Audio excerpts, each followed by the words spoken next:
Hey there, my name's Robbie DiVeroli, and this is my implementing strategy presentation for the implementing strategy course, term 2 2022. In this presentation, I'm going to be going through the topic that I have chosen for this presentation, and then I'm going to intertwine it with the teamwork and the assessment that we did for assessment 3, and then talk about the key takeaways that I can use outside the course content in the organization that I work with, and how that's going to affect me positively from here on going out. Alright, so the course concept I've decided to discuss for this video is that of human capital. And I really like the quote from O'Reilly and Pfeffer of people are our most important asset, and they absolutely are. So human capital is the starting point and ongoing foundation of a successful strategy, and it's an important and dominant value to organizations despite often being overlooked or not incorporated to strategy making. Now, the thing that really, attracted me towards the aspect of human capital is, I've got a bit of a background in sport. I really enjoy my sport, and there's a lot of this involved in sport in terms of how players can perform at different clubs. It's not always the same as where they were from a previous club, and that's something that coaches and staff have to implement and understand before they decide to go after specific chase players. And that was something that we did through the course content by assessing Moneyball, as well as looking at what the Washington Redskins had done in the readings as well.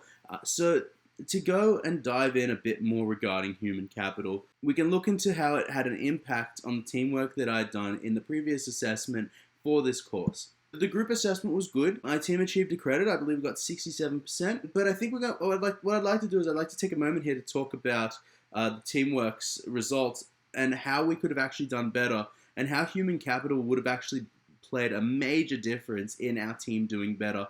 The first thing that I would like to, put into play here is, and I absolutely mean no disrespect to my team members here when in anything I say, they all did a great job. I just am taking out some points as to where we could improve. So we did everything that was asked of us of the assessment. So we met once a week, we kept in contact in a WhatsApp group, and we subdivided the tasks between all of us in a way that we deemed evenly, fair, and we went from there. We compiled all the work afterwards, and we had assigned one editor who went ahead and submitted it as well. So we didn't particularly do anything wrong here.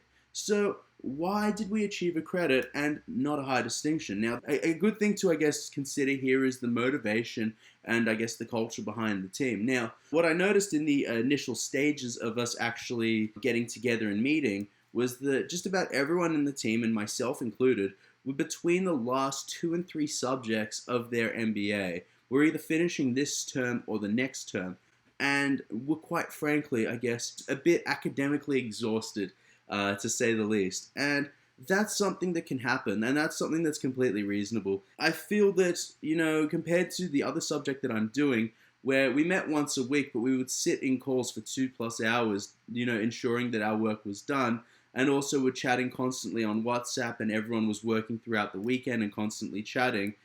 It was a bit telling as to what exactly was going on, where we were only meeting for once a week and chat was minimally happening. And I mentioned this even on a call, we were actually quite lucky at the fact that none of us particularly overlapped the work that we were looking at in terms of, quotations and bringing up certain points, because that's something that can definitely happen with these things, especially because we just discussed the parts. We didn't discuss layouts of parts and such.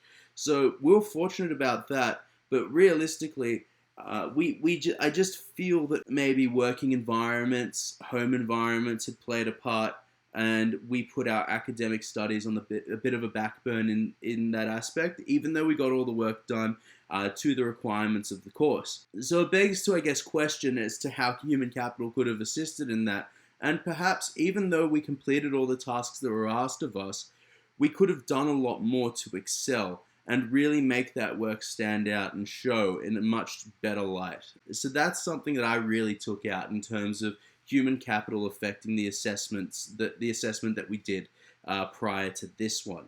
So this brings me to my next point outside of the course and how this is going to impact me. So I work in a team environment, just like we did in this course outside, in terms of developing. We're currently building dApps for the African market for the company I work for, which is Cancer Finance. And I'm very fortunate that I am incredibly motivated to ensure that these dApps are the best they can be.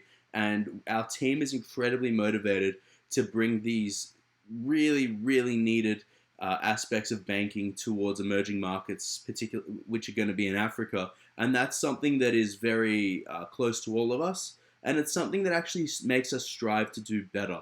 And that's something that I can implement in the next courses. That was something that wasn't implemented in the teamwork for this one, where I really bring that motivation on my back into whatever it is that we're doing, rather than just wanting to get it done, which was kind of, I guess, the feel that we got this time around. And again, that's no one's fault. It was just it was just how the situation played out.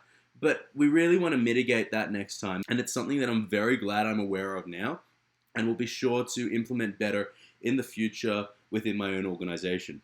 So thank you for watching, and here are my key takeaways, and is that human capital is that fine study of ensuring that you're really bringing out the hidden value of each individual in every role that they're in, and as well as it always being social and cultural.